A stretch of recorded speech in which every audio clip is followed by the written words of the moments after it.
Hot అంశాలపైన debate news బెంచ్కి స్వాగతం. నిజం చెప్పులేసుకునే లోపు అబద్ధం ఆరులు చుట్టొస్తుందంటారు. ప్రస్తుతం అబద్ధమా, ప్రచారమా, వాస్తవమా, ఏది నిజమన్నది తెలుసుకోవడం సాధారణ ప్రజలకి అర్థం కానటువంటి పరిస్థితి.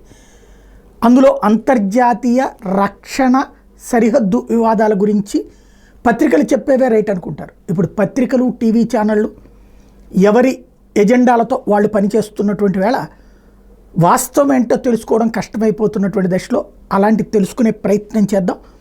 చైనా పాంగాంగ్ సరస్సు దగ్గర ఆక్రమించేసుకుంది. మోడీ నిద్రపోతున్నాడు, కేంద్ర ప్రభుత్వం నిద్రపోతోంది. ఆక్రమించుకున్నటువంటి ప్రాంతంలో బంకర్లతో పాటుగా ఆయుధగారాలు నిర్మించేస్తోంది. ఇది దేశ భద్రతకు ముప్పని తెలియదా? ఇది ప్రస్తుతం జరుగుతున్న ప్రచారం. ఎంతవరకు వాస్తవం? ఇది నిజమేనా? ఆక్రమించుకుంటుంటే నిద్రపోతున్నారా నరేంద్ర మోడీ? అలాగే భారత రక్షణ విభాగం ఏం చేస్తుంది? సైన్యం ఎందుకు నోరు మీద పట్టలేదు? ఏం జరుగుతుంది? ఈ అంశాలకు సంబంధించి మనతో మాట్లాడేందుకున్నారు సురేష్ కొచ్చర్, జాతీయవాద విశ్లేషకులు. నమస్తే అండి. నమస్తే సార్, ఇక్కడ చైనాకి సంబంధించినటువంటి వ్యవహారం నిజంగా ఇప్పుడు భారత సరిహద్దులు 62లో తరహాలో ఏమన్నా దాటిపోయి మన ప్రదేశాలని ఆక్రమించుకుందా, స్వాధీనం చేసుకుందా? ఏ మేరకు? సాయి గారు, ఫస్ట్ ఆఫ్ ఆల్ నేను ఒక 2 నెలల ముందు లే లదాఖ్ వెళ్ళాను.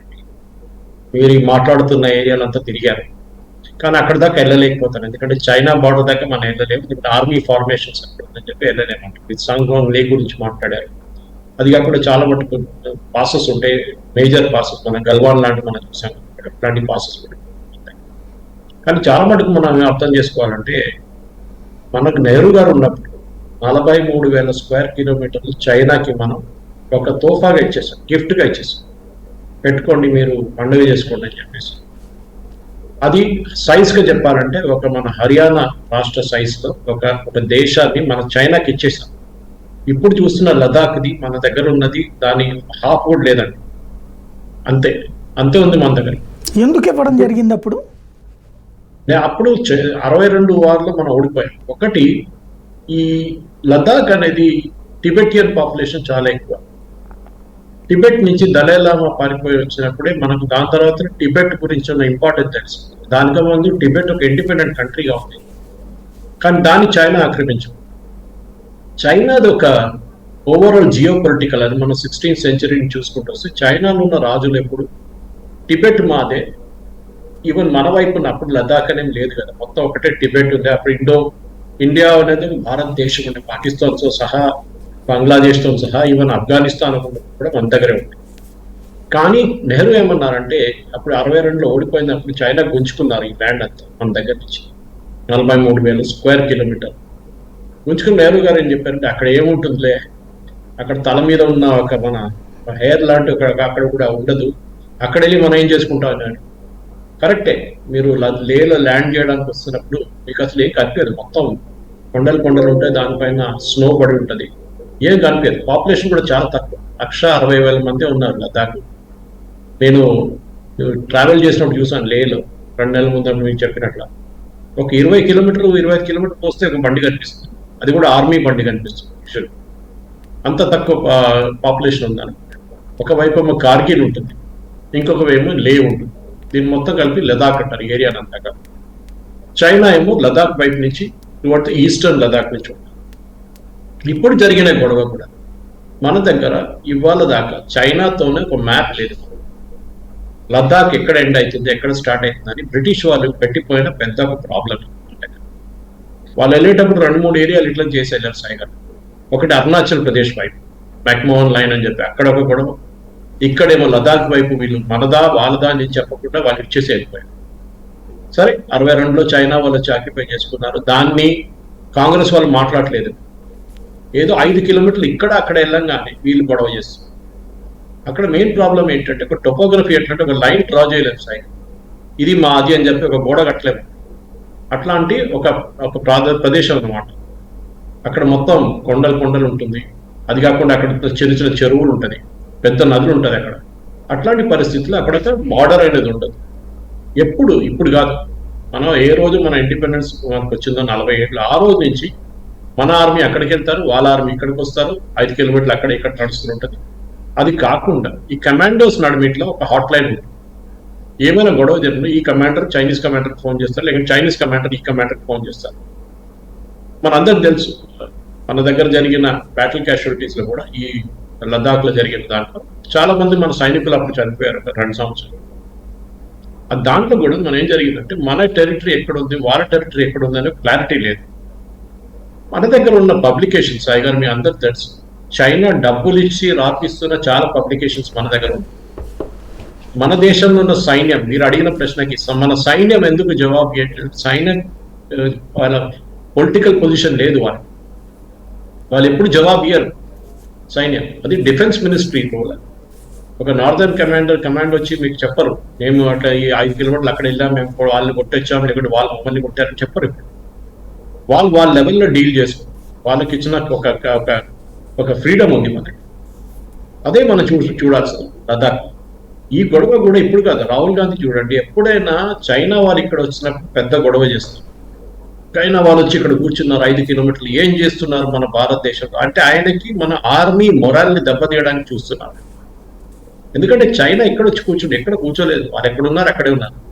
ఎందుకంటే ఈ బార్డర్ రీజన్ చేంజ్ అవుతూ ఉంటుంది. ఇక్కడ వెళ్ళే ఒక చెరువు ఒక్కరోజు అక్కడికి వెళ్తుంది ఇంకో పక్కనికి, అప్పుడు బార్డర్ మారిపోతుంది. అని బార్డర్ ఒక పొజిషన్ రాసి పెట్టలేదు, కొన్ని ప్లేసెస్లో ఉన్నాయి. కానీ ఈ గొడవ మెయిన్లీ మన ఆర్మీ మొరాల్ని దెబ్బతీయడానికి చైనా నుంచి మన అందరికి తెలుసు, అక్కడున్న పబ్లికేషన్తో ఇక్కడ డబ్బులు ఇచ్చి బిజీపాప్ అనే పబ్లికేషన్ క్రియేట్ చేసి, పబ్లికేషన్ గ్రూప్ క్రియేట్ చేసి, అది కాకుండా మనం చూసాం గౌతమ్ నావల్కా వీళ్ళందరూ కలిసి భారతదేశం వ్యతిరేకంగా చైనీస్ వాళ్ళు ఇచ్చిన డబ్బులతో, యాంటనీ రాజ్ సింఘం అని వాళ్ళు అక్కడ ఉంటాడు కదా చైనాలో, వాళ్ళు డబ్బులు ఇచ్చి, ఈవెన్ మన సీతారాం యెచూరి గారు కూడా, ప్రకాష్ గారు కరాడ్ గారు కూడా డబ్బులు ఇచ్చారండి. ఆలోచించండి, రాయడానికి ఆర్టికల్స్. ఏంటి ఆర్టికల్స్? మన వ్యాక్సిన్ బాగాలేవు, భారతదేశం వ్యాక్సిన్ అసలు ఖరాబ్, మొత్తం కోవిడ్ టైంలో మీకు గుర్తుంటుంది. ఇదంతా రాపిచ్చింది చైనా వాళ్ళు. సో వాళ్ళ మైండ్ గేమ్ అది, ఇది ఫిజికల్ గేమ్ ఏం లేదు దీంట్లో. ఎక్కడ ఏ టెరిటరీ తీసుకోలేదు, ఎవడేం చేయలేదు. కానీ 5 కిలోమీటర్ అక్కడ, 2 కిలోమీటర్లు ఇక్కడ. మన చైనా, మన పాకిస్తాన్ వైపు కూడా అంతే. ఒక స్నో పడిందంటే మన బార్డర్ లైన్ తెలియకపోతుంది, మనకి ఎక్కడుంది వాళ్ళది ఎక్కడుంది తెలియదు మనకి. ఆ పరిస్థితిలో కొన్ని ప్లేస్ ఉంది. బంగ్లాదేశ్ వైపు చూడండి, అన్ని అక్కడ మనకు పెద్ద పెద్ద నదులు కనిపిస్తుంది. అక్కడ మీరు ఎక్కడ పెట్టుకుంటారు బార్డర్ దాన్ని? దానికోసం ఇల్లీగల్ క్రాసింగ్స్ ఎక్కువ. మయన్మార్ వైపు చూడండి, మణిపూర్కి వచ్చేదాన్ని, అక్కడ కూడా ఇదే ప్రాబ్లం. సో మన టెరిటరీని ప్రొటెక్ట్ చేయడం మన పని. అది కాకుండా అరుణాచల్ ప్రదేశ్ చూడండి సాయిగా, చైనా ఎప్పుడు అంగీకరించారు అరుణాచల్ ప్రదేశ్. ఇప్పుడు కూడా ఎవరైనా మన వాళ్ళు అరుణాచల్ ప్రదేశ్ వాళ్ళు చైనాకి వెళ్తే వాళ్ళు వీసా స్టేపుల్ చేసి ఇస్తారు, వీసా స్టాంప్ చేయరు. ఒక కాగితం మీద వీసాని స్టాంప్ చేసి ఇస్తారు వాళ్ళు, పాస్పోర్ట్ మీద స్టాంప్ చేయరు, దాన్ని స్టేపుల్ చేస్తారు. దానికోసం మన అథ్లీట్స్ కూడా, మొన్న కూడా మన 3 అథ్లీట్స్ అక్కడికి చైనాకి వెళ్ళలేదు.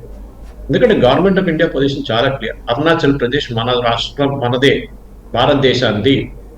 ఇప్పుడు వాళ్ళు ఏమంటారు, చైనా వాళ్ళు భూటాన్లో పొలం పెట్టడానికి ట్రై చేస్తున్నారు. భూటాన్లో ఉన్న మొత్తం వాళ్ళ ఆర్మీ చాలా చిన్న ఆర్మీ భూటాన్.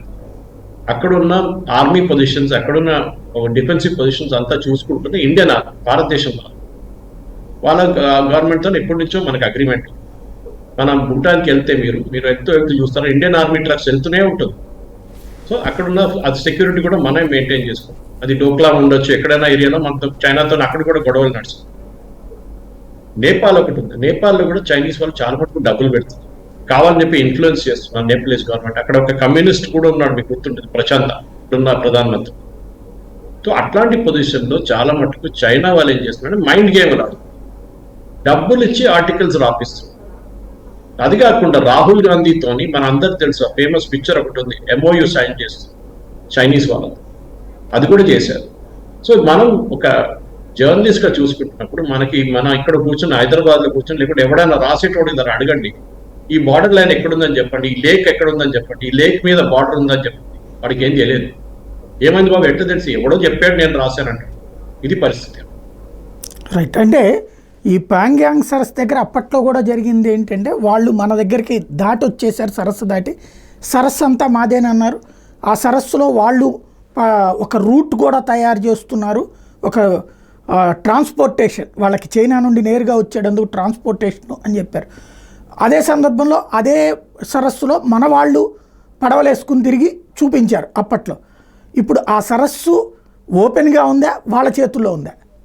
ఇది మారుతూనే ఉంటుంది సాయి గారు. అదే నేను చెప్పాను కదా, వాళ్ళు నౌకలు 2 బోట్లు తీసుకొచ్చి అక్కడిక్కడ తిరిగితే అయిపోతుంది.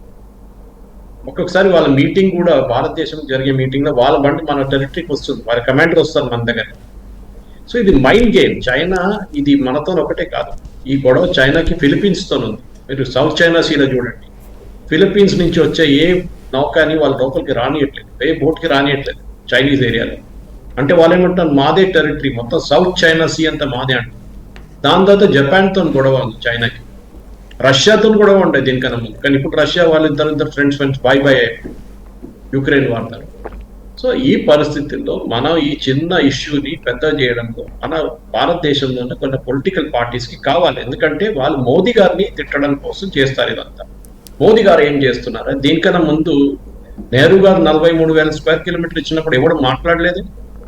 ఇదే కమ్యూనిస్ట్ పార్టీ ఆఫ్ చైనా వాళ్ళు 62లో యుద్ధం జరిగినప్పుడు చైనాకు సపోర్ట్ చేశారు, భారతదేశం సపోర్ట్ చేయలేదు. భారతదేశంలో ఉన్న ఇక్కడ ఉన్న మన సైనికుల కోసం బ్లడ్ డొనేషన్ చేయమంటే చేయమని చెప్పిన కమ్యూనిస్ట్ పార్టీ వాళ్ళు మనం. అప్పుడు సిపిఐ ఒకటే ఉండే మనం. ఇట్లాంటి పరిస్థితుల్లో మనం చూస్తుంటే సాయి గారు, ఇది చాలా మట్టుకు ఒక మైండ్ గేమ్. మనం కూడా యాజ్ అ సీనియర్ జర్నలిస్ట్ మనం అర్థం చేసుకోవాల్సింది ఏంటంటే ఇట్లాంటి పొలిటిక్స్. ఎందుకంటే బాలకోట్ గుర్తుందా మీకు సాయి గారు? అప్పుడు బాలకోట్ బాంబ్ చేసినప్పుడు ఇదే రాహుల్ గాంధీ అడిగాడు, అక్కడ ఏం కొట్టారు, చెట్టు కొట్టారు కదా, మనుషులు ఎవరు లేదు గారా అని చెప్పారు. ఆలోచించండి, ఇదే డైలాగ్ మళ్ళీ మళ్ళీ మళ్ళీ వస్తూనే ఉంటుంది. సో ఈ మైండ్ గేమ్ ఆడుతున్నప్పుడు మనం కూడా మైండ్ గేమ్ లో మనం కూడా అప్పుడప్పుడు చైనా వాళ్ళు మనం అక్కడ ఆక్రమించుకున్నాం, మనం వెళ్ళి అక్కడ కూర్చుంటాం అని చెప్పి. చైనాలో డెమోక్రటిక్ మీడియా లేదు.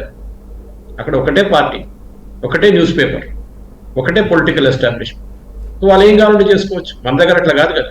మన దగ్గర అక్కడ రాయడానికి చాలా మంది ఉన్నారు, అది చేశారు, ఇది చేశారు, అది చేశారు. పొద్దున కూడా డిఫెన్స్ మినిస్ట్రీ క్లారిఫికేషన్ ఇచ్చిన తర్వాత కూడా వీళ్ళు ఇదే గొడవ చేస్తున్నాడు. ఇది ప్రాబ్లం అనమాట. సో మనం ఎందుకంటే వారం తర్వాత ఈ న్యూస్ వెళ్ళిపోతుంది, మళ్ళీ ఉండదు. మళ్ళీ ఒక 2 నెలల తర్వాత మళ్ళీ వస్తుంది, చైనా వాళ్ళు ఇటు వచ్చారు చూడండి, శాటిలైట్ మ్యాప్ చూడండి, పైనుంచి ఇంత చూపిస్తున్నారు, వాళ్ళ ఫార్మేషన్ ఇక్కడ. అరే మీ నెహ్రూ గారు ఇచ్చేసారు కదా ఆ టెరిటరీ, వాళ్ళు ఇప్పుడు కూర్చున్న టెరిటరీ మనది. ఆ లేక్ అక్క అవతల కూడా మీరు 200-300 కిలోమీటర్ల పాతది, గతంలో ఆక్రమించుకున్న ప్రదేశమా? కరెక్ట్, అదంతా మన టెరిటరీ. అది ఆ టెరిటరీ చైనా వాళ్ళు వచ్చి కూర్చున్నారు ఎన్నో సంవత్సరాల నుంచి. ఇప్పుడు ఎంత 62 నుంచి ఇప్పుడు దాకా. అంటే మీరు హర్యానా మీరు ఆలోచించండి, ఇక్కడి నుంచి మీరు కర్నూలు అవతల టెరిటరీ దాకా చైనా వాళ్ళకి గిఫ్ట్గా ఇచ్చేసారు నెహ్రూ గారు, తీసుకోండి మాకు అక్కర్లేదని చెప్పేసి. ఇప్పుడు అదే టెరిటరీలో 5 కిలోమీటర్ ఇక్కడ వస్తాను, 5 కిలోమీటర్లు వచ్చేసింది. అరే అప్పుడు 250-300 కిలోమీటర్లు ఇక్కడికి వచ్చేసింది చైనా వాళ్ళు. అదేమైంది? దాని గురించి మాట్లాడరు. నెహ్రూ గారు ఏం చేశారు దాని గురించి మాట్లాడరు. అప్పుడు ఒక పార్లమెంటరీ, నాకు ఆయన పేరు గుర్తులేదని చెప్పారు, నా తల మీద ఒక చుట్టు కూడా లేదు, నా తల మీద తలే కొట్టేస్తామంటారా నెహ్రూ గారు అని అడిగారు ప్రశ్నకి. అంటే అక్కడ ఏం లేదు కదా, ఎందుకు అక్కడ వెళ్ళి గొడవ పెట్టుకోవాలని చెప్పేసి. అక్కడ ఏం లేకుండా గొడవ పెట్టద్దు, మన టెరిటరీ కరెక్ట్. అది మెయింటైన్ చేయడానికి చాలా డిఫికల్ట్. చైనా మనం చూసాం గల్వాన్లో అప్పుడు జరిగిన గొడవ తర్వాత కూడా మనం చాలా మటుకు మన సోల్జర్స్ చాలా మంది వీరమృత్యు అయ్యారు, దేవర్ మాట్లాడు. కానీ మనం అప్పుడు కూడా we never let the territory మన చేతి నుంచి వెళ్ళలేదు. కానీ ఒక లైన్ 1 సెంటీమీటర్ ఇక్కడ వెళ్ళిందో 1 సెంటీమీటర్ అక్కడ వెళ్ళింది కానీ రాహుల్ గాంధీ గొడవ చేస్తాడు, సీతారాం యెచూరి గొడవ చేస్తాడు. ఎందుకు? భారతదేశంలో ఉన్న సోల్జర్స్ ని మొరాల్ దెబ్బతీయడానికి. సర్జికల్ స్ట్రైక్ జరగలేదు అని చెప్పిన మనుషులు వీళ్ళు కాంగ్రెస్. పఠాన్కోట్ మోదీ చేయించారని చెప్పారు. అక్కడ బాలాకోట్ అసలు ఏం నడవలేదు, ఏం జరగలేదు, 2 చెట్లు కొట్టేసి వచ్చేసారు అని చెప్పి. ఎందుకంటే మన సోల్జర్స్ మొరాల్, అంటే మన రాష్ట్రాన్ని కాపాడుతున్న అక్కడున్న -30 డిగ్రీ సెంటిగ్రేడ్ టెంపరేచర్లో అక్కడున్న మన సోల్జర్స్ ని వాళ్ళ మొరాల్ని దెబ్బతీయడానికి చేస్తారు వీళ్ళు. ఎందుకంటే మీరు చెప్తుంటే వాళ్ళ మొరాల్ ఏమైతే, నేను ఎందుకు చేసుకోవాలి ఇట్లాంటి పని, ఆడు కూడా ఏమంటున్నాడు, నేనేం చేయట్లేదు, నేను ఇప్పుడు కూర్చొని గోళీలు ఆడుకుంటున్నా అంటున్నాడు. ఆ యాటిట్యూడ్ వచ్చేస్తుంది సోల్జర్స్. అంటే ఇదివరకటి రోజుల్లో అప్పట్లో అధికారికంగా ఆక్రమించుకుంది, మనం వదిలేసాం. ఇప్పుడైతే చైనా ఏమన్నా చెప్తుందా, లేకపోతే జస్ట్ పత్రికల కాన్సెప్టేనా? దీన్ని పత్రికల కాన్సెప్టే సార్. మీరు అక్కడ చైనా కూడా ఏం చెప్పారు, ఎందుకంటే వాళ్ళకు కూడా తెలుసు, వాళ్ళు రాపించుకుంటున్నారు, డబ్బులు ఇచ్చి ఒఫీషియల్ గా రాపించుకుంటున్నారు. మనం చూసాం 23 కోట్లు డబ్బులు వచ్చిన చైనా దగ్గరికి ఒకటే పబ్లికేషన్ గ్రూప్ కి. దాంట్లో 2.5 కోట్లు సిపిఐఎం పార్టీ స్పోక్స్ పర్సన్ కి ఇచ్చారు డబ్బులు. ఒఫీషియల్ గా చైనా ఎందుకు ఇచ్చారంటే వాడు ఏమంటున్నాడు, నాకు ఆర్టికల్స్ రాయడానికి చైనీస్ వాళ్ళు డబ్బులు ఇచ్చారు అంటే డబ్బులు ఇచ్చి చైనా రాపించుకుంటున్నారు. వాళ్ళకి ఏం కావాలంటే అది రాపించుకుంటారు. అది ప్రింట్ ఉంది, క్వింట్ ఉంది, స్క్రాల్ ఉంది, అంతా left is funded completely. News minute వీళ్ళకి డబ్బులంతా వచ్చేది అక్కడి నుంచి. ఇప్పుడు న్యూస్ మినిట్ వాళ్ళ ఒక గ్రూప్ ఉంది, సీమా చిస్తి అనే పేరు విని ఉంటారు మీరు. ఓకే, ఆమె ప్రింట్ లో పనిచేస్తుంది, అప్పుడు ఆమె చూసుకుంటుంది వీడియో. సీతారాం యెచూరి సతీమణి, సెకండ్ వైఫ్. ఇది కనెక్షన్. ఇది ఎవరు అడగరు, వీళ్ళు ఎవరు అని ఎవరు అడగరు. ఈ లెఫ్టిస్ట్ మీడియా మన దేశంలో కాన్స్టెంట్ గా భారతదేశంలో ఉన్న మన సైనికుల మొరాల్ని దెబ్బతీయడానికి చేస్తున్న గేమ్ ఇది. వీళ్ళకి పొలిటికల్ గా ఇదే కావాలి. వాళ్ళు చూసాం మనం, బాలకోట్ జరిగినా కానివ్వండి, మిగతా సర్జికల్ స్ట్రైక్ చేసిన, దీనికన్నా ముందు రిపీట్ చేశాను, ఏ జరిగినా కానీ మన దేశంలో మన పనికిరారు, మన సోల్జర్స్ పనికిరారు. అరే మీరేం చేశారండి?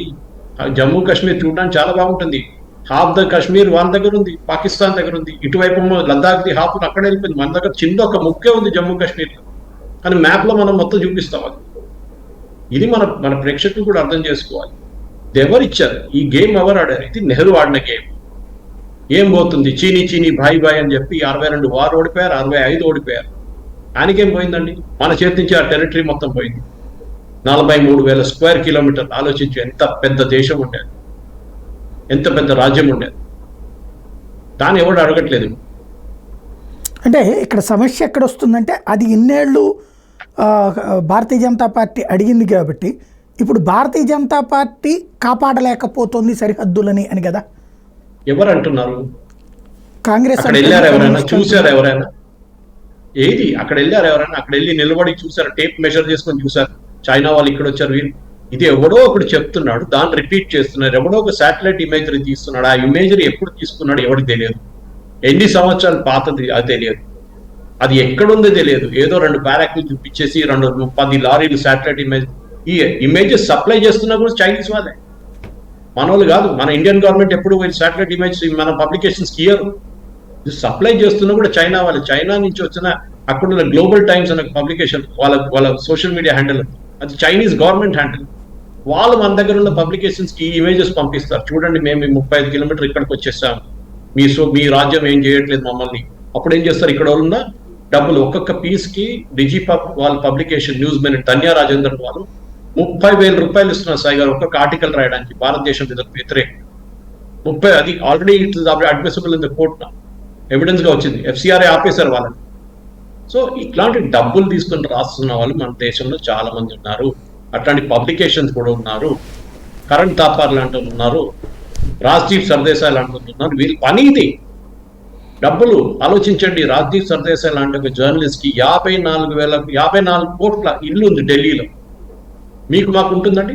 ఒక జర్నలిస్ట్ గా పనిచేసి మీకు ఎప్పుడైనా 54 కోట్ల ఇల్లు ఉంటుందా? ఎక్కడి నుంచి వచ్చింది డబ్బులు? ఎవరు అడగట్లేదు ఇది.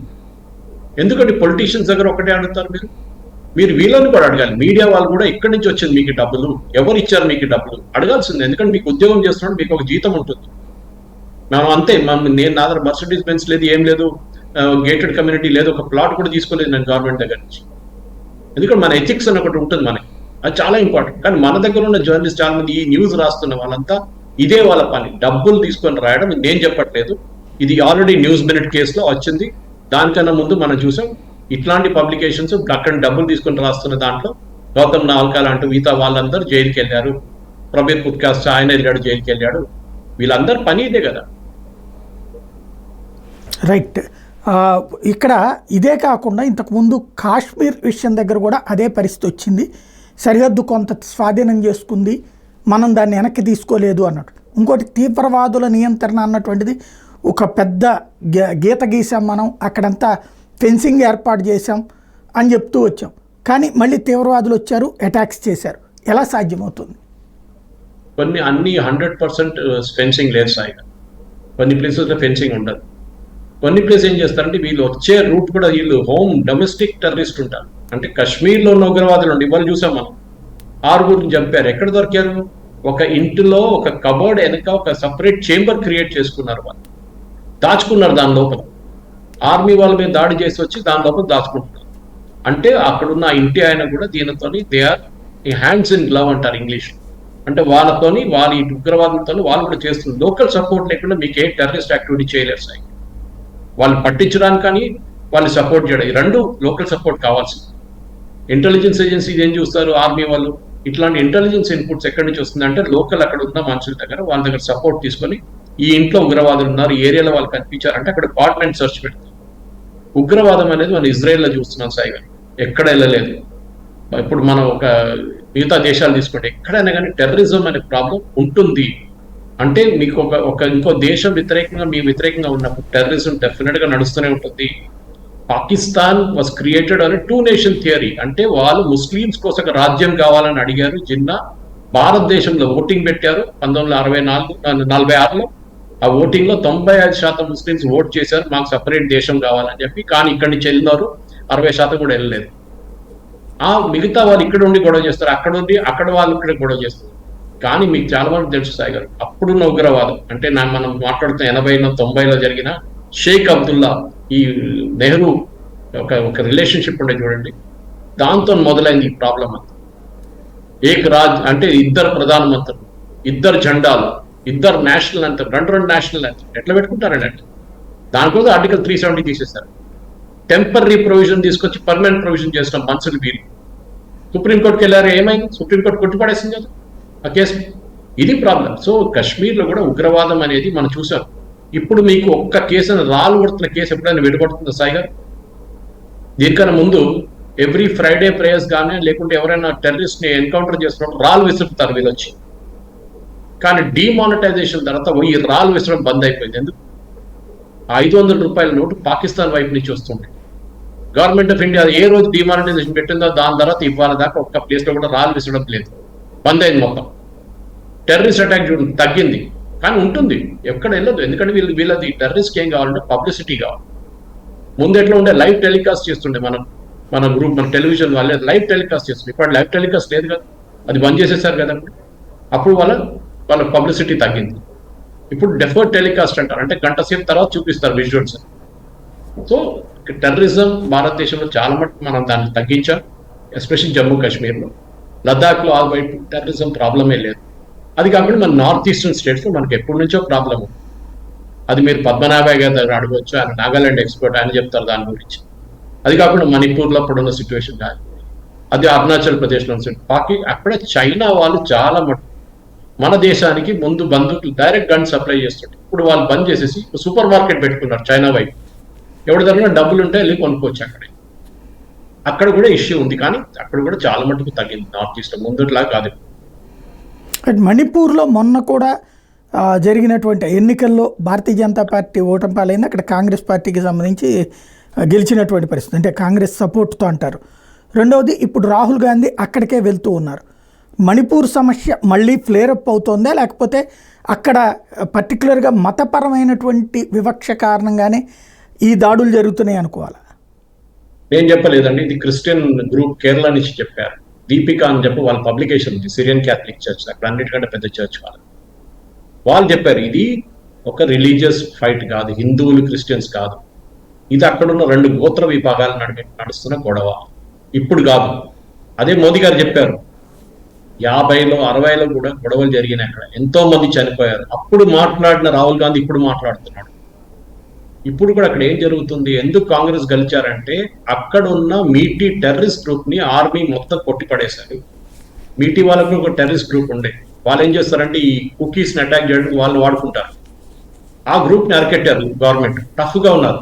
దాంతో బీజేపీ చెప్పారు, మేము ఓడిపోతాం, సీట్ ఓడిపోతే పోనీయండి, కానీ we will stop the terrorism in Manipur. అక్కడ ప్రిన్సిపల్ ప్రాబ్లం ఏమొస్తుందంటే ఈ మయన్మార్ నుంచి వచ్చే కుకీస్ అనేది ముందు లేకుండా మయన్మార్ నుంచి వస్తారు వాళ్ళందరూ.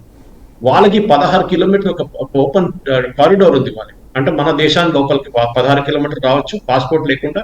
మన వాళ్ళు అక్కడికి 16 కిలోమీటర్లు వెళ్ళొచ్చు మయన్మార్. కానీ మయన్మార్ లో మన అందరూ తెలుసు అరకాన్ రీజన్ లో పెద్ద గొడవ నడుస్తుంది, ఆర్మీ అక్కడ ఉన్న టెర్రరిస్ట్ గ్రూప్ నడిమిట్లో పెద్ద ఫైట్ నడుస్తుంది. దాంతోనే రోహింగ్యాలు చాలా మంది భారతదేశానికి వచ్చారు, బంగ్లాదేశ్కి వచ్చారు. ఇటువైపు నుంచి వీళ్ళు కుకీస్ ఏమో మణిపూర్కి వస్తారు. దాంట్లో ఏమైందంటే వీళ్ళు అక్కడ వచ్చి డ్రగ్స్ తయారు చేస్తారు, కాపీ కల్టివేషన్ అంటారు దాన్ని. అది అరికట్టడానికి బీరేన్ సింగ్ గారు తీసుకున్న దాన్ని వ్యతిరేకించేది ఈ ప్రాబ్లం మొత్తం మొదలైంది. ఎక్కడ మొదలైంది? ఒక హైకోర్టు జడ్జ్మెంట్ ఇచ్చారు, అంటే అక్కడున్న కుకీస్ ఒరిజినల్ ట్రైబల్స్ వాళ్ళకి ట్రైబ్ స్టేటస్ ఇవ్వాలని చెప్పగానే బయట నుంచి వచ్చిన కుకీస్ వచ్చి గొడవ చేశారు. మీటీస్కి ఏమంటే మీట్ ఈస్ ఒరిజినల్ ట్రైబల్స్. వాళ్ళకి ఏమన్నారు హైకోర్టు? సో అక్కడి నుంచి మొదలైంది. మనం అది మాట్లాడుకుంటే అది ఇంకో డిబేట్కి వెళ్ళిపోతుందండి. కానీ మనం ఇప్పుడు చూడాల్సింది ఏంటంటే భారతదేశంలో లా అండ్ ఆర్డర్ సిచ్యువేషన్ మనకు అందరూ తెలుసు. పంజాబ్లో ఏం ఉగ్రవాదం జరిగింది, ఇప్పుడు పంజాబ్లో చూడండి మళ్ళీ వచ్చింది పైకి. ఎట్లా వచ్చిందండి అది? అమర్జిత్ సింగ్ అట్లాంటి వాళ్ళని ఒకటి ఎలక్షన్ గెలిచాడు, అక్కడి నుంచి ఎట్లా గెలిచాడు అంటే టెర్రరిజం కి లోకల్ సపోర్ట్ వచ్చేసింది మళ్ళీ పంజాబ్లో. డ్రగ్స్ యూసేజ్ చాలా ఎక్కువ అక్కడ మనం చూస్తున్నాం. మొన్న ఒక పొలిటికల్ లీడర్ని చంపారు, అటాక్ చేశారు అక్కడ. ఇదన్నీ చూస్తున్నాం కదా మనం. సో పంజాబ్ ఇప్పుడు law and order Aam Aadmi Party చేతి నుంచి బయటకు వెళ్ళిపోయింది. కాంగ్రెస్ వాళ్ళు కూడా మాకు ఆమ్ ఆద్మీ పార్టీతో ఏ పని లేదని చెప్తున్నారు. మొన్న దాకా కేజ్రీవాల్ కోసం ఏడ్చుకున్నారు. సో మణిపూర్ ఇప్పుడు చాలా మటుకు కంట్రోల్లో ఉంది. కానీ రాహుల్ గాంధీ లాంటి వాళ్ళు అక్కడ వెళ్ళి మళ్ళీ గొడవ చేయడానికి ట్రై చేస్తారు, డెఫినెట్గా ట్రై చేస్తున్నారు రాహుల్ గాంధీ. అంటే ఈ సమస్యల పరిష్కారం కోసమే కదా భారతీయ జనతా పార్టీ అనుకుంది. 10 ఏళ్ళైనా కూడా అవి పరిష్కరించలేకపోగా చల్లబడిపోయినటువంటి పంజాబ్ని మళ్ళీ పైకి వచ్చింది, అలాగే చల్లబడిపోయినటువంటి మణిపూర్ మళ్ళీ ముందుకు వస్తే ఇంకా భారతీయ జనతా పార్టీ ఏం సాధించినట్టు అవుతుంది? 60 సంవత్సరాల నుంచి గొడవ నడుస్తుంది అక్కడ సాయి. మధ్యలో సెటరైట్ అయిపోయింది కదా? లేదు, కాలేదు. మణిపూర్ అదే కదా వచ్చింది, మీకు ఫిగర్స్ లేదు. మణిపూర్లో చాలా మంది చనిపోయారు లాస్ట్ 10 years, దానికన్నా ముందు కూడా. మణిపూర్ ఎన్నిసార్లు ప్రెసిడెంట్స్ రూల్ పెట్టారు అడగండి. ఎన్నిసార్లు ప్రెసిడెంట్స్ రూల్ పెట్టారు మణిపూర్? ఎందుకు పెట్టారు ప్రెసిడెంట్స్ రూల్? ఎందుకంటే సిచ్యువేషన్ స్టెబిలైజ్ లేకుండా. కాంగ్రెస్ హయాంలో చెప్తున్నారు, ఇప్పుడు కాదు, బీజేపీ టైంలో. బీజేపీ వచ్చినప్పుడు కరెక్ట్ లాస్ట్ 8 సంవత్సరాలు 9 సంవత్సరాలు అక్కడ ఏ గొడవ లేకుండా చల్లబడిపోయింది. కానీ ఎప్పుడో ఈ డ్రగ్ రేడ్ జరిగిందో మొదలైందో కుకీస్ మీద, ఆ రోజు నుంచి ప్రాబ్లం స్టార్ట్ అయింది. వాళ్ళ పాపీ కల్టివేషన్, అది గోల్డెన్ ట్రయాంగిల్ అంటారు. లావోస్, కంబోడియా, మయన్మార్, మణిపూర్, ఒక గోల్డెన్ ట్రయాంగిల్. అది అక్కడి నుంచే world second largest drug trade ఆ రూట్ నుంచి వెళ్తుంది. ఇంకొక రూట్ ఏమో ఆఫ్ఘనిస్తాన్, పాకిస్తాన్, శ్రీలంక రూట్. ఈ 2 రూట్ల నుంచి డ్రగ్స్ పోతుంటుంది. ఈ ఓపియం కల్టివేషన్ అంటారు. అక్కడ ఆ వెదర్ కి సూట్ అవుతుంది ఓపియం కల్టివేషన్. అక్కడి నుంచి ఆ కల్టివేషన్ ని మొత్తం హెలికాప్టర్స్ యూజ్ చేసి బీరేన్ సింగ్ గవర్నమెంట్ మొత్తం తగలబెట్టారు. అక్కడ వీళ్ళ ప్రాబ్లం, ఎందుకంటే అది వేలాది కోట్లు, 30,000 కోట్ల డ్రగ్స్ ట్రేడ్ అండి. ఆలోచించండి, 1 2 కాదు, మొత్తం దాన్ని డిస్ట్రాయ్ చేశారు. మీరు కోపంతో గొడవ మొత్తం నడుస్తుంది.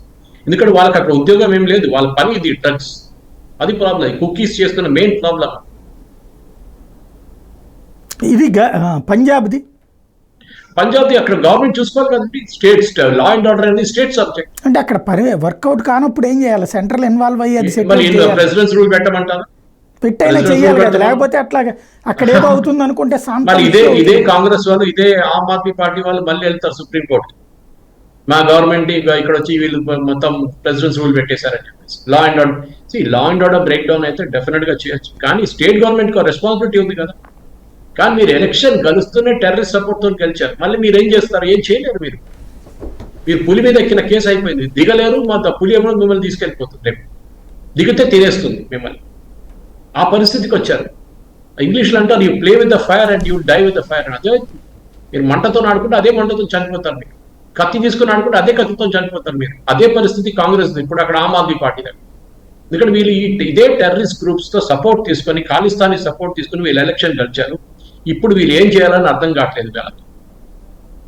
మరి ఎలా దానికి సొల్యూషన్ ఒకటే అండి. మన అందరు కేపీఎస్ గిల్ గారు మీరు గుర్తుంటుంది సాయి గారు, అప్పుడు కాంగ్రెస్ హయాంలో అన్ని పోయింది అనుకున్నప్పుడు ఆయన తీసుకొచ్చారు టఫ్ గా పోలీస్ ఆఫీసర్. ఆయన చెప్పారు ఫస్ట్, నాకు 0 పొలిటికల్ ఇంటర్ఫియరెన్స్ ఉండాలని చెప్పారు. అంటే ఎప్పుడు నన్ను ఏ పొలిటీషియన్ ఫోన్ చేశా నేను పట్టించుకోను, ఆ పర్మిషన్ ఇస్తేనే నేను చేస్తానని చెప్పి చేసి చూపించారు ఆయన.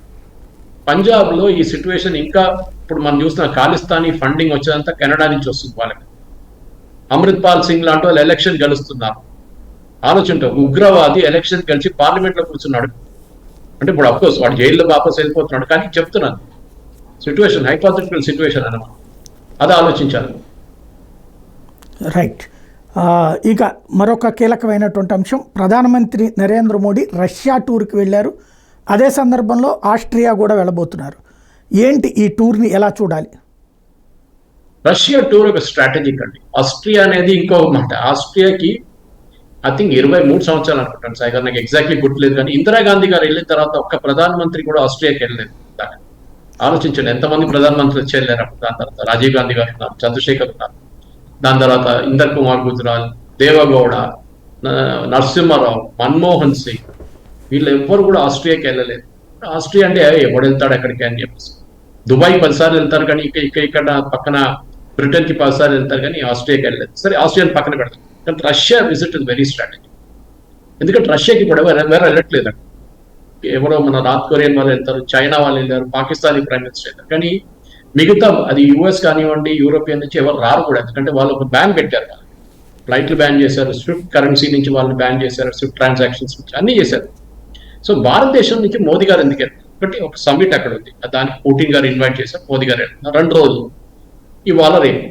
దాంట్లో ఏంటి డిస్కషన్స్ అంటే మెయిన్ గా ఒక స్ట్రాటజిక్ డిస్కషన్ అప్పుడు. అంటే భారతదేశానికి రష్యాకి వ్లాడివోస్టాక్ అనే ఒక పోర్ట్ ఉంది, అదంటే మన నార్త్ కొరియా పక్కన వస్తుంది. అది వ్లాడివోస్టాక్ పోర్ట్ నుంచి ఒక సీ రూట్ నుంచి మన చెన్నై దాకా ఒక షిప్పింగ్ రూట్ క్రియేట్ చేయబోతుంది. దాంతో ఏమవుతుందంటే రష్యా నుంచి మనం ఇంపోర్ట్ చేసే చాలా మటుకు సరుకులు అక్కడి నుంచి తెచ్చుకోవచ్చు. రెండోది మన దేశం నుంచి ఎక్స్పోర్ట్ చేసిన చాలా మటుకు మెటీరియల్స్ వ్లాడివోస్టాక్ పోర్ట్ నుంచి తీసుకెళ్లి రష్యాకి తీసుకెళ్ళచ్చు. ఎందుకంటే రష్యా అంటే చాలా పెద్ద దేశం, మనందరికీ తెలుసు. యూఎస్ఎస్ఆర్ పోయింది కానీ ఇప్పుడు రష్యా వెరీ బిగ్ కంట్రీ. రెండోది పుటిన్ తోని మనకు తెలుసు, ఈ యుద్ధం మొదలైనప్పుడు 2022 మొదలైంది యుక్రెయిన్తో. అప్పుడు ఇంటర్నేషనల్ క్రూడ్ ప్రైసెస్ $100 దాకా పోయింది, 102, 103 దాకా వెళ్ళింది. అప్పుడు భారతదేశం ఏం చేశారంటే రష్యా అని చెప్పారు, మాకు ఎవరికి కదా అమ్మనియట్లేదు వీళ్ళు, మేము మా దగ్గర మీరు క్రూడ్ కొనుక్కోండి, మేము $40 పర్ బ్యారెల్ ఇస్తాం. అంటే $100 మనకు $40 మీకు ఇస్తానని చెప్పి మా పుటిన్ ఆఫర్ చేస్తే మనం తీసుకున్నాం. అప్పుడు ఇదే యుఎస్, ఇదే బ్రిటన్ అందరూ వచ్చి అడిగారు మీరు ఎట్లా తీసుకుంటున్నారు. అప్పుడు జయశంకర్ గారు చాలా మంచి ఒక ఆన్సర్ ఇచ్చారు, ఇప్పుడు కూడా వీడియో ఉంది యూట్యూబ్లో. ఏం చెప్పారంటే మాకు మా దేశం కాపాడుకోవాలి, మా ప్రజలకి మేము డీజిల్ పెట్రోల్ ఇవ్వాల్సింది, అది కూడా ఒక రీజనబుల్ రేట్లో ఇవ్వాల్సింది, మేము మాకేం కావాలంటే చేసుకుంటాం. ఎందుకంటే ఇదే యూరోప్ రష్యా దగ్గర నుంచి గ్యాస్ కొనుక్కుంటున్నారు, అది ప్రాబ్లం లేదు వాళ్ళకి. కానీ మనం క్రూడ్ ఆయిల్ కొనుక్కుంటాం, అంటే డీజిల్ పెట్రోల్ తయారైన కొనుక్కుంటాం, అది వీళ్ళకి యూరోపియన్ యూనియన్ కానీ యుఎస్ కి ప్రాబ్లం అయింది. సో ఫస్ట్ టైం మనం డైరెక్ట్ గా యుఎస్ తోని ఐ టు ఐ అని చెప్పేస్తారు కదా, మనం చేసి మాకు ఇది మా దేశం పని చూసుకుంటాం, మా దేశం మనం చూసుకుంటాం అని చెప్పి మోదీ గారు క్లియర్ గా చెప్పారు. జయశంకర్ గారు చాలా మంచిగా ఆర్టికులేట్ చేశారు. సో అదొకటి. ఇంకా క్రూడ్ ఆయిల్ గురించి. మూడోది వీళ్ళ ఇంటర్నేషనల్ పేమెంట్, స్విఫ్ట్ అని ఒక ఇంటర్నేషనల్ కరెన్సీ ఎక్స్చేంజ్, ఒక బ్యాంక్ అని చెప్పలేదు కానీ మనం ఇప్పుడు ఇక్కడి నుంచి ఏమైనా సరుకులు రష్యాకి పంపిస్తే దానికి లెటర్ ఆఫ్ క్రెడిట్ ఓపెన్ చేయాలంటే స్విఫ్ట్ ట్రాన్సాక్షన్ నుంచి పేమెంట్లు వస్తున్నారు, అక్కడ వాళ్ళు రూబల్ వేస్తారు, ఇక్కడ రూపీస్కి వచ్చేస్తున్నారు. అట్లనే డాలర్, అటువైపు డాలర్, ఇటువైపు రూబల్, ఫ్రాన్స్ కాబట్టి అట్లా జర్మన్, అన్ని కరెన్సీస్. కానీ యుక్రెయిన్ వారు ఎప్పటి నుంచి మొదలైందో ఈ రష్యాని అరకట్టడానికి యుఎస్ మిగతా దేశాలు కలిసి స్విఫ్ట్ నుంచి వీళ్ళని బయటికి తీసేశారు. సో రష్యా ఎట్లా డీల్ చేస్తుందంటే మన ఇప్పుడు వాళ్ళ దగ్గర 3 ట్యాంకర్లు ఆయిల్ కొనుక్కున్నాం అనుకుంటే మనం ఎట్లా డబ్బులు కడతాం వాళ్ళకి? డబ్బులు కట్టాల్సింది వాళ్ళు మన కరెన్సీ నుంచి ఇస్తున్నాం, రూపీ కరెన్సీకి ఇచ్చి వాళ్ళు దాన్ని రూబుల్లో కన్వర్ట్ చేస్తున్నాం. సో భారతదేశం రష్యా కలిసి ఒక కొత్త సిస్టమ్, ఆ ఏరియాలో ఉన్న కంట్రీస్ అంటే రష్యా కానీ చుట్టుపక్కల ఉన్న దేశాలన్నీ కలిసి ఒక యుఎస్ లాంటి సిస్టమ్, ఎందుకంటే యుఎస్ పెట్టుకున్నారు స్విఫ్ట్ లాంటి మిగతా యూరోపియన్, మనం కూడా ఎందుకు పెట్టుకోలేదు. సో అది చేస్తుంది. సెకండ్, మన RUPay కార్డ్స్ మన దగ్గర ఉంటుంది, రూపీ పేమెంట్స్ కార్డ్స్ ఉంటుంది, డెబిట్ కార్డులోనే క్రెడిట్ కార్డులోనే భారతదేశం. మనం మాస్టర్ కార్డ్ని, వీసాని మొత్తం కిందకి దించాం మనం.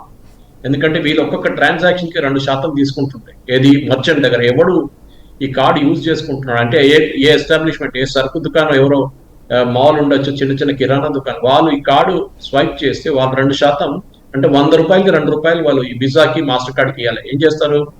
బ్యాంక్ ట్రాన్సాక్షన్ అరేంజ్ చేస్తారు అంతే. అంటే మన బ్యాంక్ కి వీసా నడిమేట్లో దానికి అక్కడ ఉన్న షాప్ కీపర్ వీళ్ళ ముగ్గురికి 2% తీసుకుంటారు. మన కరెన్సీ, మన RUPay వచ్చిన తర్వాత వీళ్ళ మార్కెట్ మొత్తం డౌన్ అయిపోయింది. ఎంత డౌన్ అయిందంటే యుఎస్ కాంగ్రెస్ అనేది కంప్లైంట్ చేశారు ప్రెసిడెంట్ ట్రంప్, అప్పుడు ప్రెసిడెంట్ ట్రంప్ ఉన్నారు, దట్ భారతదేశ గవర్నమెంట్ వాళ్ళ RUPay ఎంకరేజ్ చేస్తున్నారు, మా మార్కెట్ మొత్తం పోయింది భారతదేశంలో. దాని తర్వాత అన్నిటికంటే పెద్ద గేమ్ అని ఆడాం, అది రష్యాతో చేయబోతున్నాం. ఇది UPI పేమెంట్ తీసుకొచ్చాం, యునైటెడ్ పేమెంట్ ఇంటర్ఫేస్ అని. ఏం దాంట్లో మనం గూగుల్ పే కానివ్వండి, ఫోన్పే కానివ్వండి, పేటిఎం కానీ ఏదైనా వాడుకోవచ్చు. సో అది మెయిన్గా that is what is the main thing. మనం ఇదన్నీ చేస్తున్నాం కదా, మనం ఎందుకు చేస్తున్నాం అంటే వీఆర్ డూయింగ్ ఇట్ బికాస్ మన ఇంటర్నేషనల్ కరెన్సీలో మనం కూడా కొత్త స్టాండర్డ్ సెటప్ చేస్తున్నాం. అది చాలా ఇంపార్టెంట్ అని. సో ఆ స్టాండర్డ్ సెటప్ చేయడంలో మనకి భారతదేశానికి రష్యా సహకారం అడిగారు, మనం definitely we will help them in that. మనకు కూడా మంచి, ఎందుకంటే మన టూరిస్ట్ రష్యాకి వెళ్ళినప్పుడు మన UPI పేమెంట్ సిస్టమ్ అంటే మన గూగుల్ పే కానివ్వండి, మన ఫోన్పే కానీ అక్కడ కూడా వాడుకోవచ్చు. ఆల్రెడీ ఇప్పుడు చూస్తున్నాం సింగపూర్ కానివ్వండి, దుబాయ్ కానివ్వండి, ఈవెన్ ఫ్రాన్స్లో మన నుంచి మొదలుపెట్టి. అంటే మన క్రెడిట్ కార్డు తీసుకెళ్ళక్కర్లేదు, మన యూపీఐ మన గూగుల్ పే నుంచి మనం వాడుకోవచ్చు. రైట్. అయితే ఇక్కడ ప్రధానమైనటువంటి అంశం రష్యాకి సంబంధించిన దాని వలన మన మీద బ్యాన్ పెడతామంటే ఇంతకుముందు వార్నింగ్ ఇచ్చారు, ఇప్పటిదాకా ఆగింది. ఇప్పుడు పరిస్థితి ఎట్లా ఉంటుంది? ఏం చేయలేరండి, ఏం చేయలేరు రష్యా. ఎందుకంటే వీళ్ళు దీనికన్నా ముందు కూడా మనకు చాలా మటుకు ధమకి ఇచ్చారు, ఏం చేయలేకపోయారు దాన్ని. సో డెఫినెట్లీ భారతదేశం అనేది ముందట్లా కాదండి, అది ఎవరు మర్చిపోకూడదు. We are a strong country, we will stand up to this nonsense. వీళ్ళు ధమకి ఇచ్చే రోజులన్నీ పోయినాయి. అది యుఎస్ చాలా మటుకు ట్రై చేశారు. అది ఐ థింక్ మన దేశంలో చాలా సంవత్సరాల తర్వాత ఒక ఎఫెక్టివ్ ఫారిన్ మినిస్టర్గా ఉన్న డాక్టర్ జయశంకర్. అది ఒఫ్కోర్స్ జయశంకర్ ఆన్ హిజ్ ఓన్, ఆయన తోడే అన్ని చేయలేడు. మోదీ గారు సపోర్ట్ ఇచ్చిన తర్వాతనే ఏం చెప్పాలంటే ఆయన క్లియర్గా తెలుసు. మా దేశం కోసం ఏం మంచిది ఉంటుంది మేము అదే చేస్తాము, అది చాలా క్లియర్గా చెప్పారు జయశంకర్ గారు. మేము రష్యా దగ్గర నుంచి ఆయిల్ కొనుక్కుంటాం, మేము ఒక దేశంతో S-300 మిసైల్ తీసుకుంటాం, మాకేం బాగుంటే మేము అదే చేస్తాం, మీకేం బాగుంటే మీరు చేసుకోండి, మా దాంట్లో వచ్చేది మమ్మల్ని ఎందుకు ఆపుతున్నారు మీరు? వాళ్ళతో మీకు గొడవ ఉంటే మీరు వాళ్ళతో సార్ట్అవుట్ చేసుకోండి, మమ్మల్ని ఎందుకు నడుమిట్లో తీసుకొస్తున్నారు? ఇది చాలా క్లియర్గా చెప్పారు. మమ్మల్ని భారతదేశంలో ముందు పోఖ్రాన్ బ్లాస్ట్ చేసిన తర్వాత బ్యాన్ చేయడం లాగా ఇప్పుడు నడవదు, అది చాలా చాలా క్లియర్ సైడ్. ఏంటంటే రష్యా ఒక కొత్త గేమ్ నడుపుతుంది కదా మిగతా దేశాలతో, అంటే అమెరికాకి అపోజిట్గా ఒక టీం ఫామ్ చేయాలని, అందులో ఇరాను, ఉత్తర కొరియా, అట్లాగే చైనా అందరూ కలిసి అన్నటువంటిది. అట్లాగే ఈవెన్ బ్రిక్స్ను కూడా వాడుకుని బ్రిక్స్ కరెన్సీ తెచ్చి డాలర్ని దెబ్బ కొట్టాలని కూడా ప్రయత్నిస్తుంది కదా, అందులో మన మీద ప్రెషరైజ్ ఏమైనా ఉంటుందా? ఇది ఒక న్యూ యాక్సిస్ ఆఫ్ ఈవెల్ అని చెప్తున్నారు యుఎస్. అదంటే north Korea, China, Russia, Iran, ఈ నలుగురు, ఇంకా కొంతమంది యాడ్ అవుతారులే తర్వాత. ఈ నాలుగు దేశాలు కలిసి యాంటీ నేటో లాగా ఒక ఫోర్స్ క్రియేట్ చేస్తున్నారు. ఎందుకంటే ఒకవైపు నేటో ఉంది, నార్త్ అట్లాంటిక్ ట్రీటీ ఆర్గనైజేషన్, అంటే చాలా మటుకు యూరోపియన్ కంట్రీస్, అది కాకుండా యుఎస్. ఈ యుక్రెయిన్ వార్ తర్వాత జాగ్రఫీ, హిస్టరీ రెండు మారిపోయింది. ఎందుకంటే రెండు ఇప్పుడు పనికిరావు.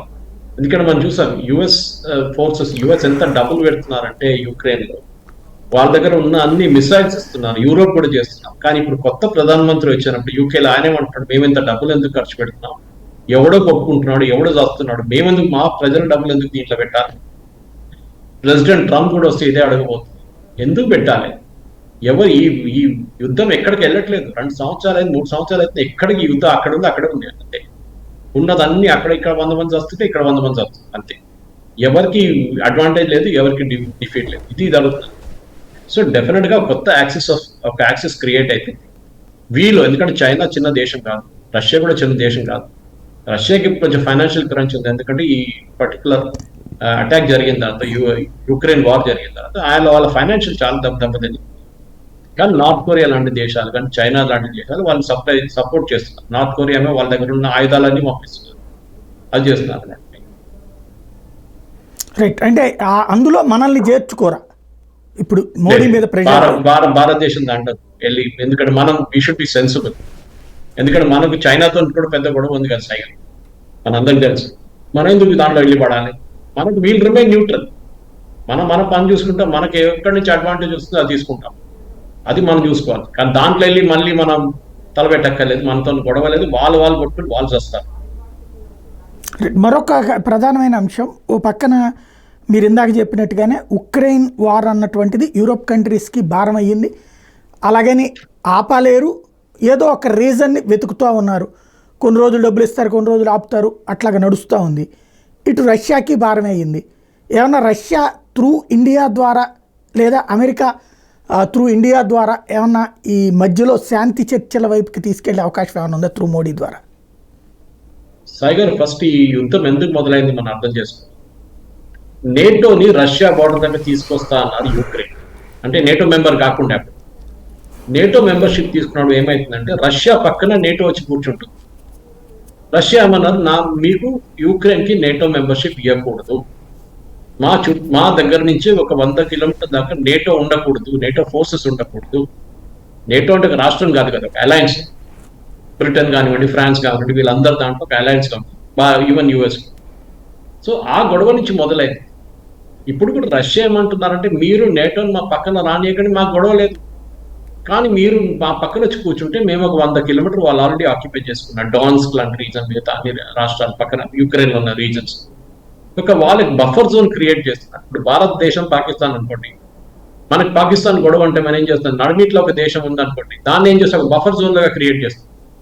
అంటే వాడు దాన్ని ఎంటర్ చేసి మన దేశంకి రావాలి. అట్లా అది ఇప్పుడు చేశారు యుక్రెయిన్ కొన్ని టెరిటరీ రష్యా దగ్గర ఉంది. అది కాకుండా రష్యాతోని సింపథెటిక్ గా ఉన్న కొన్ని గవర్నర్స్ ఉన్నారు, వాళ్ళ టెరిటరీ. సో రష్యాలో ఇప్పుడు దూరాలంటే వీళ్ళు ఈ టెరిటరీ లోపల నుంచి రావాలి. అది రష్యా క్రియేట్ చేస్తున్న ఒక ఆప్షన్ అంతే. రష్యాకి మొత్తం యుక్రెయిన్ తీసుకోవడానికి కెపాసిటీ లేదు, వాళ్ళకి వద్దు కూడా. సో ఈ గొడవ బేసిక్లీ సీజ్ ఫైర్ అనేది ఎప్పుడు జరుగుతుందంటే, ఏ రోజు ఈ యుక్రెయిన్ ని ఫండింగ్ బంద్ చేస్తారో ఆ రోజు. ఇది ప్రాబ్లం ఎక్కడ వస్తుందంటే సాయి గారు, ఇది యుఎస్ ప్రాబ్లం. యునైటెడ్ స్టేట్స్ కి రష్యాకి ఎప్పుడు పడదు, మన అందరికి తెలుసు. కోల్డ్ వార్ టైం నుంచి అంతే. ఆఫ్ఘనిస్తాన్ నుంచి డబ్బులు ఇచ్చి, అల్ఖైదాకి డబ్బులు ఇచ్చి మీరు తరిమి కొట్టారు రష్యన్స్ అక్కడి నుంచి. తర్వాత ఏం చేస్తారు, భస్మాసూర్ లాగా అల్ఖైదా వెళ్ళి వాళ్ళ తల మీద చేయబెట్టాడు, వాళ్ళ తల మీద పెట్టాడు తీసుకెళ్ళి. ఏమైంది, అక్కడ ట్విన్ టవర్స్ బాంబింగ్ చేశారు. దాని తర్వాత అమెరికా వాళ్ళు వచ్చి మళ్ళీ వీళ్ళ మీద దాడి చేసి అల్ఖైదాని క్లీన్ చేస్తే తాలిబాన్ దిగింది అక్కడ. తాలిబాన్ వాళ్ళు వీళ్ళు అక్కడ అమెరికాని అక్కడి నుంచి లిటరలీ వైప్అవుట్ చేశారు ఆఫ్ఘనిస్తాన్. వాళ్ళు పారిపోయారు అక్కడికి, అమెరికా రాత్రికి రాత్రి పారిపోయారు. సో ఈ రష్యాతో ఉన్న గొడవ ఇప్పుడు కాదు, రష్యాతో కోల్డ్ వార్ టైం నుంచే ఉంది. రష్యా ఉండకూడదు, యుఎస్ఏ ఉండాలి, ఒకటే స్ట్రాంగ్ పవర్ ఉండాలి లోకంలో. మేము సెకండ్, ఇంకా అప్పుడున్న కోల్డ్ వార్ టైంలో 2 పవర్స్ ఉన్నారు. ఒక పవర్ యూనిపోలార్ వరల్డ్ టైప్. రష్యాని అంతా వీక్ చేస్తే అంతా యుఎస్ అంత పవర్ఫుల్ అవుతుందని యుఎస్ ఒక క్యాల్కులేషన్. కానీ అది అంత ఈజీ కాదు.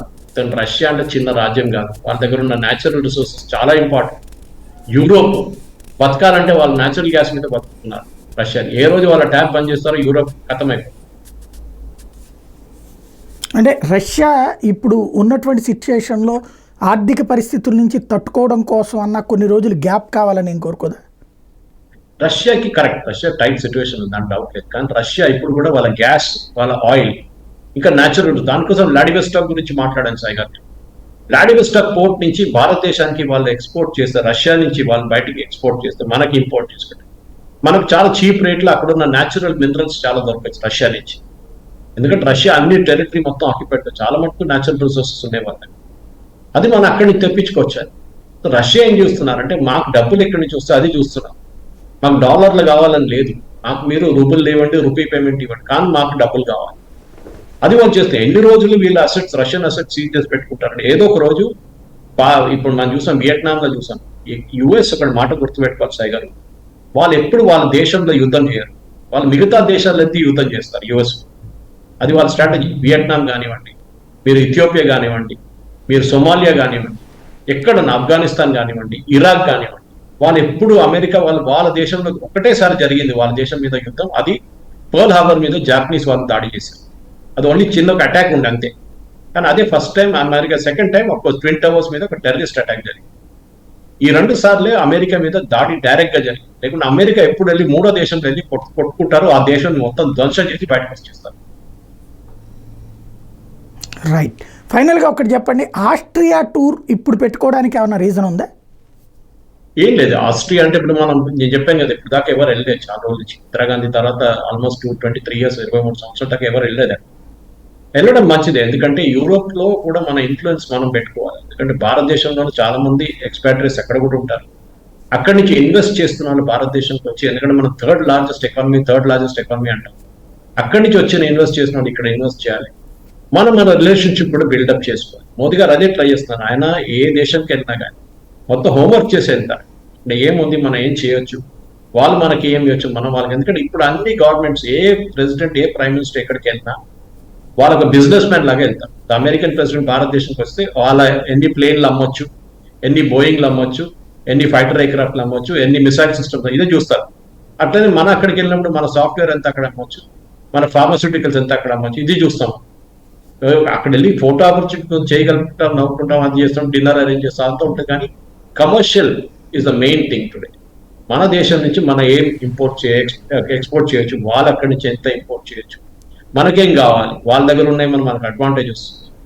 మన ప్రజలు అక్కడ ఉంటారు, మన ఇండియన్స్, నాన్ రెసిడెంట్స్ ఇండియన్ కానివ్వండి, పర్సన్స్ ఆఫ్ ఇండియన్ ఆరిజిన్ ఉన్నారు, వాళ్ళు అక్కడ ఎట్లా ఉంటున్నారు, వాళ్ళకి మనకి ఇంకా కొన్ని మన ఇక్కడి నుంచి వెళ్ళే సాఫ్ట్వేర్ ప్రొఫెషనల్స్ కానివ్వండి, మిగతా క్వాలిఫైడ్ ప్రొఫెషనల్స్కి అక్కడ వెళ్ళి పనిచేయవచ్చా, మన స్టూడెంట్స్ అక్కడ వెళ్ళి వాళ్ళ కోర్సెస్ చేసుకోవచ్చా, దానికి అగ్రిమెంట్ ఉంది.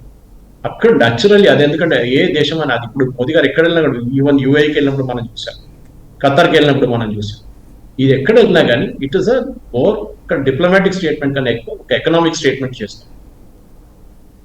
Right, thank you very much అండి. ఇది Thank you, పరిస్థితి. sir. ఒక పక్కన చైనా మన దేశాన్ని ఆక్రమించుకుంది, అయినా ఏమీ చేయట్లేదు అన్నటువంటిది అవాస్తవం అని చెప్తున్నారు. అదే సందర్భంలో రష్యా టూర్ అన్నటువంటిది భవిష్యత్ ప్రయోజనాల రీత్యా అత్యంత ముఖ్యమైనటువంటి సముద్ర మార్గం ఏర్పడబోతోందని చెప్తున్నారు.